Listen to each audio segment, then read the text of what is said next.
good day po sa inyong lahat. Ayan, kumusta na po kayo? Kung ako ang kukumustahin nyo, sa awa po ng Diyos ay nasa mabuti na po tayong kalagayan. After 12 days na nagkatrangkaso nung pang 13th day, which is nung Friday, ay biglang sumakit yung tiyan natin. Tapos overnight na masakit. So kinaumagahan, pumunta na ako ng hospital. And then nagpa-ultrasound ako. Tapos diretso na nagpa-opera na ng pinalis ko yung aking appendix. Ayan. So ganun po pala, ganun lang. Walang abi-abiso. Basta na lang sumakit yung tiyan natin. Tapos talagang ang hirap ka ng kumilos, paggagalaw ka, kumikirot hanggang sa tumatagal, talagang hindi na kaya pati tumayo. Ayan, so pagdating ko ng hospital, sinakay na ako sa wheelchair. So nagpamaneho na rin ako papunta sa hospital. Actually, nag-drive muna ako. Ngayon nung pababa ako, i-wheelchair ako dahil hindi ko na rin kaya. So tumawag ako ng magmamaneho na nung sasakyan natin. Mga 8 a.m. yon, inantay ko yung mag-ultrasound. Sa totoo lang, yung may-ari ng hospital ay kaibigan natin. Isa rin sila sa may-ari ng mga poultry na nirerentahan natin. Ayan, so kasi nga po, di ba, yung mga ibang poultry ay hindi natin pagmamay-ari. Sila po yung may-ari din ng farm na madalas din yung puntahan kapag kayo ay magpa-farm visit dito sa akin. So, shout out nga po pala kay Dr. Ed Exconde. Yan, ang may-ari ng Nazareth General Hospital dito po sa Dagupan City. Actually, magkakapatid sila na may-ari. Kasi yung kanilang parents, ang founder, si Doc Ed, Doc X, kung siya ay tawagin, Exconde. Pero unfortunately, sila po ay namayapa na, parang last year. Yan, so naiwan sa mga magkakapatid yung hospital. At ang magkakapatid namang tatlo ay puro doktor. Ayan, so nakakatuwa po kasi bago ako ma-hospital, nagkausap kami ni Doc Ed. Tapos sabi niya, Sydney, sino yung mang mugs? Sabi ni Doc Ed. So sabi ko, Doc, ako po yun. Tumatawa siya. And then sabi niya, yung bayaw ko, magpapahingi daw siya ng autograph sa'yo. Sabi niya ganon. Pero ang sabi ko naman, wag ng autograph, picture na lang. Picture ko na lang daw. So tumatawa ko, noong una hindi ko magets. Yun pala yung bayaw nila. Shout out nga rin kay Dr. Ding De Castro, brother-in-law ni Doc Ed Exconde. Si Doc Ding pala ay doktor po sila sa States. Madalas po silang manood ng channel na Mang Mags, yung channel po natin. Hindi po nila inaakala na si Mang Mags pala ay kaibigan ng kanilang bayaw, kaibigan ng kanilang daddy. Kasi actually po yung Nazareth Hospital ay electrician po nila doon si daddy ko. Si daddy ko yung electrical contractor nung hospital, yung original na hospital nung siya ay ginagawa pa lamang. Kaya noon pa ay doon na na-establish yung friendship. Ayan. So hanggang sa nagkakilala kami ni Doc Ed nung nagkaroon siya ng interest sa pagpa-farming. Ayan. At hindi rin inaasahan na yung bayaw nila, si Dr. Ding De Castro, ay isa rin po sa mga subscriber natin. Almost 16,000 na po ba tayo? Ayan po, as of today. Ayan. So isa po sila dyan. Kaya nakakatuwa po na marami tayong namimit na mga tao from all walks of life. Lalong-lalo na may mga doktor, ganyan, may mga engineer, may mga politician, ganyan, na subscriber pala natin. So, thank you po Doc Ding De Castro at Dr. Aileen, ayan, sa panonood. Tinatanong nga nila kung si Mang Mags daw at yung si Sydney ay iisa. Thank you po. Ilang araw po tayo sa hospital, 3 days po. Tapos nagpapagaling na po tayo. Okay na po ako. Medyo may konting pag-ubo-ubo na lang, which is grabe pala. Sumasakit yung sugat kapag umuubo ka. Yan, mabuti na lang po at yung operation ko ay yung laparoscopy procedure. Yung 3 butas po. Hindi po siya yung hiwa. Ayan, so very thankful po ako. Samantalayin ko rin po na magpasalamat dun sa anesthesiologist na asawa ng pinsan ko. Hindi po siya naningil.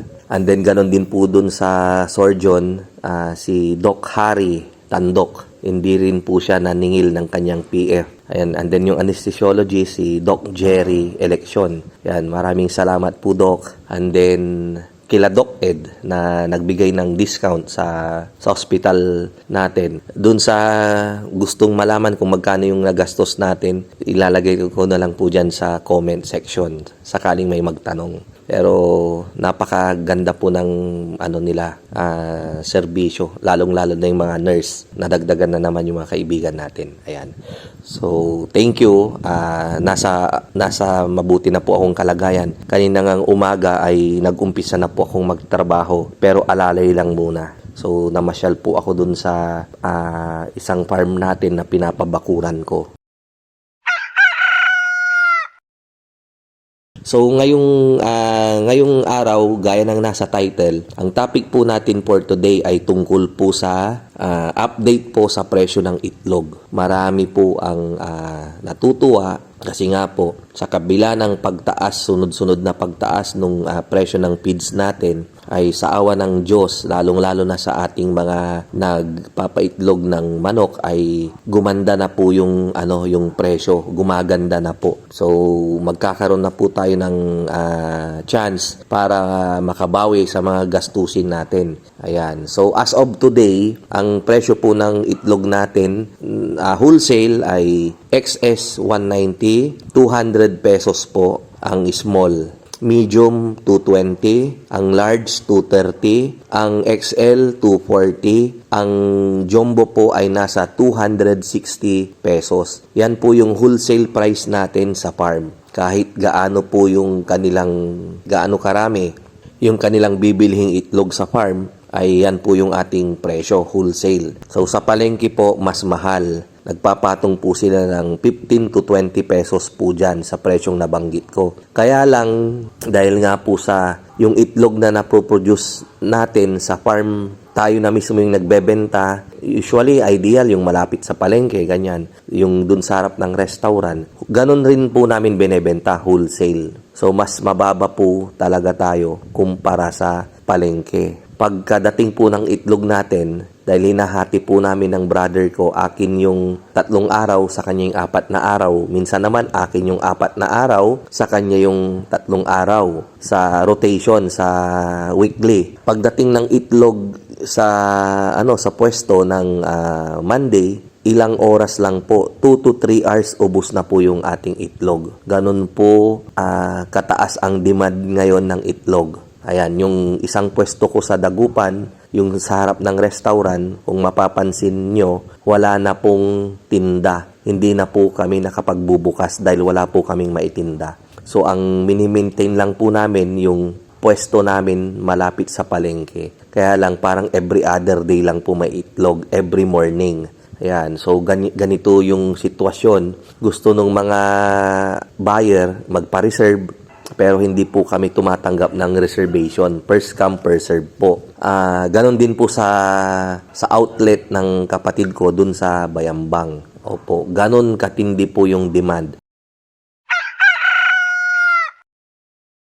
Ngayon, kung iisipin natin, ako rin mismo napapaisip kanina bago ko gawin tong vlog natin. Bakit kaya? Anong nangyari? Ba't biglang ganon na kahit saang lugar yung mga andyan yung mga nadalhan natin dyan sa Zambales. Kanina tumawag si Sir Anoy at saka si Ma'am Iya. Tinatanong kung saan daw yung mga nadalhan ko ng manok sa Zambales, dyan sa Masinloc, sa Santa Cruz, sa Wacon, kung saan-saan pa. So, sabi ko, bakit po? Kasi aangkat daw sila ng itlog sa mga nadalhan ko ng manok. Sabi ko, tumatawa ako. Alam nyo po, pare-pareho po tayo ng problema. Maging sila, ganun din po yung kanilang problema. Kinukulang po talaga yung kanilang itlog. Kaya wag na po tayong umasa. Ganun ako. So, tawanan na lang kami. Ako nga rin po ay, dahil nga sa parang every other day lang kaming may bentang itlog, Halimbawa, Monday may itlog, Tuesday wala, Wednesday meron. So, yung Tuesday sana, ang plano ko is umangkat din sana. So, tinawagan ko yung mga malalaking farm na kakilala ko, yung mga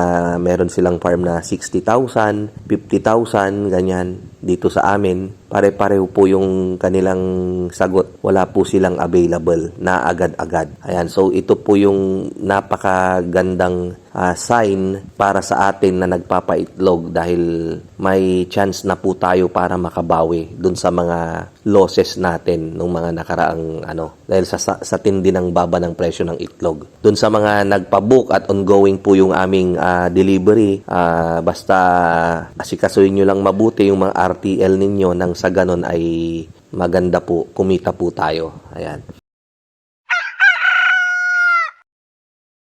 So, sa ngayon, yun na lamang po muna. Kita-kita po ulit tayo sa mga susunod nating video at asahan nyo po ang mga iba-iba interesting na topic na talagang inyong panonoorin. Ayan. So, maraming salamat po sa lahat ng mga nagdasal sa akin, mga nag-comment doon sa Facebook na get well soon, ganyan. Maraming salamat po. Hanggang sa muli, kita-kita po tayo sa susunod nating video. Ito po ang inyong kaibigan, ang inyong kamanukan. Walang iba kundi si Mang Mags na nagsasabing mabuhay po tayong lahat and God bless.